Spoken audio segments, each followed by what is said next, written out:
Thank you.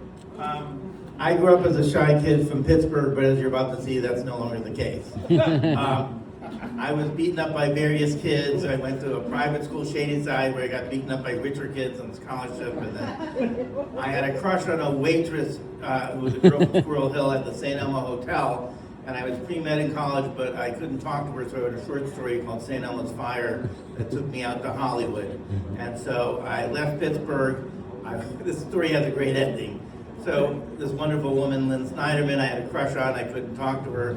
Instead, she ended up marrying the guy who was interning with her at our inspector's office. That guy turns out to be Steve Irwin, who, when I moved back here, they got divorced. I'm still friends with them both, but I like Lynn more. And Steve, you may know, ran for office a few years ago against someone named Summer Lee and lost by 500 votes. So, because I live in Mr. Rogers' neighborhood, I have a neighbor named Haley who said, you gotta meet this guy Adam, and I'm here because I love the movies, I love a good movie, and one of my favorite movies is Mr. Smith Goes to Washington, starring Western Pennsylvania's Jimmy Stewart. Thank you. The young people don't know who that is anymore. I'm now giving you homework. I know there's a lot of teachers here. We need to watch that movie and believe. So when I met Adam, and my wife's already mad that, like, you can't take out the trash, but you're going down here to pick this up at the waterfront for me, you know. But here's the thing. This is what I wrote when I met Adam, and then I was too afraid to post it anywhere, because we live in very weird times. You know, I grew up in Pittsburgh, and Mayor Flaherty drove my carpool.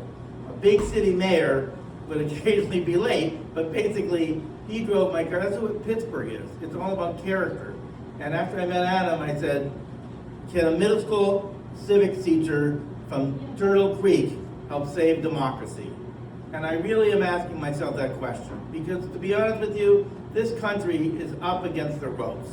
It is not the America I grew up in. And by the way, you know, I lived around the corner from, my mother was a divorced single woman raising us when Walnut Street was funky and had bikers for you old people. And, you know, but people in Pittsburgh, Howard Feynman, who went to holiday, said, whether you're a melon or you sell melons, in Pittsburgh you're all the same when you get on that Steeler bus. God bless Howard. You know, Howard was a great Pittsburgher who did politics. There was a guy who went to my high school named David McCullough, who was also, he had the same racist history teacher I had. He loved Mr. Abercrombie. He was the first class, I was his last class he taught. But the truth is, David McCullough reminded us that we have American values.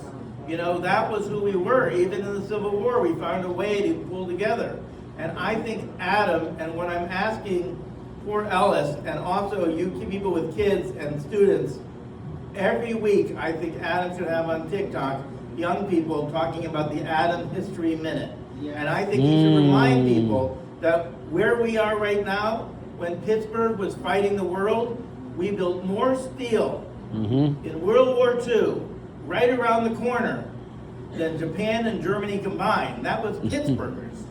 When there was something called polio that was making kids go into iron lungs, people in Pittsburgh gave dimes to the guy from the White House, and they went all around the country, but they came to an unknown doctor who came up with the vaccine, and people tested an unknown polio vaccine all around this country before anyone could prove it was safe, because they believed. And because of that, none of you have polio, nor do your kids, and you go to sleep not worrying about it. But if we keep going, guess what? Polio's coming back, and so are a lot of other things, because we've forgotten our history.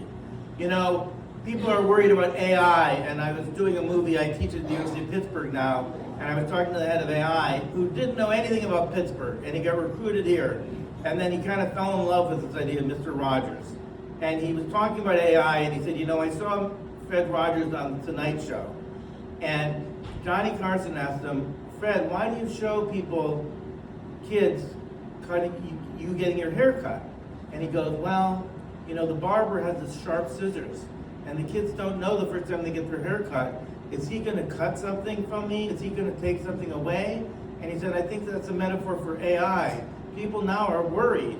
You know, will AI cut my job? Will AI cut my human connections? You know, Fred used the technology of his day, television, and right here in Pittsburgh, we did the world's first community-supported television station. And what he said was, we need to be the ones who use AI for good. And just to remind you what happened, it wasn't just Fred Rogers. The guy from PPG decided, let's use this new technology and create educational television, because 50% of Pittsburghers weren't graduating high school.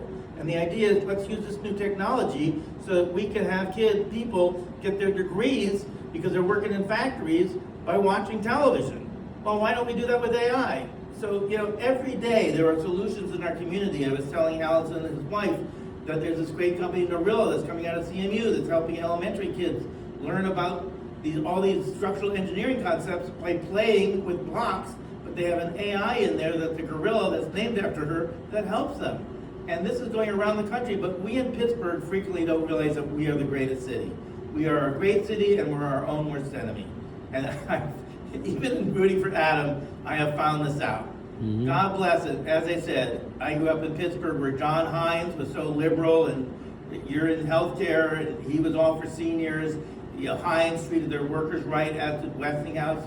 Henry Hillman, who lived around the corner from me, with Elsie. He never told anyone that he created Silicon Valley and private equity. He really didn't want to be remembered for that. He wanted to be remembered for his philanthropy. And the Hillmans, they gave back. Carnegie gave the libraries back. Those are what billionaires are supposed to do. Carnegie wrote Gospel of Wealth. So we need a great history teacher. He can't do it on his own. All of you and all of our students and all these people, we need to find a way to make this go viral in a good way. So I'll tell you a little more and then I will end, because those meatballs are good. Thank you, Allison. But I'll go back and get some more. But the thing is, when I was in LA, I saw this young governor, and I thought he was interesting. He was saying something different. And so I went and I asked, and I got a brochure that looked like something from Adlai Stevenson. And so my wife and I made a funny brochure, and we mailed it, and I got a call back, and they said, that's interesting. And then I wrote a memo saying, why don't you put this governor on MTV? And he came to LA, and my friend gave it to this tall, bald guy who started screaming at me. His name was James Carville. And he said, young kids don't vote. What do you mean? That's the worst idea I ever heard. We need to get the old people. We need to get that. But behind him was a little short guy from Cleveland named George Stephanopoulos. And it was only when Clinton fell to third and was being written off, if you remember, in New Hampshire, that George suddenly called me and he said, you know what? We're going to put Clinton on MTV. And you may recall that because they use media differently, we also got support from a guy named J.B. Pritzker to make young ads for young people, not old people, but telling your kids, if Adam doesn't get his message out, which is all of our message about how great Pittsburgh can be, it's not just Pittsburgh, it's this country. Because frankly, it's fine. I'm not going to yell one way or the other. I have rich friends in New York who are very worried about Mondani. Oh my God, our house in the Hamptons, what are we going to do? Henry and Elsie live right around the corner from me. I know they had a lot of money, but my wife would go, isn't that Elsie Hillman at Michael's on a walker? That's who Pittsburghers are, right? They don't flash it. You want to see they go over to the Steelers, he's around the corner buying lemonade from the stands. That's what Pittsburghers are. But I think America has forgotten what Pittsburghers are, and I think we need Adam to give us a lesson, and we all have to help him, because as you know, Pittsburgh is at its best when we all pull together. And the great thing is, we're an underdog city. I love that their dog's name is Rocky. There's no way this guy can win, but we at least need to do our best to get his message out there and to help, because his message is our message that we want our kids to know, that Western Pennsylvania should be the place that leads the country, and if we can save Western Pennsylvania, we can save this country. And so a middle school teacher from Turtle Creek can do this. So Adam, congratulations. You're in this part. Respect.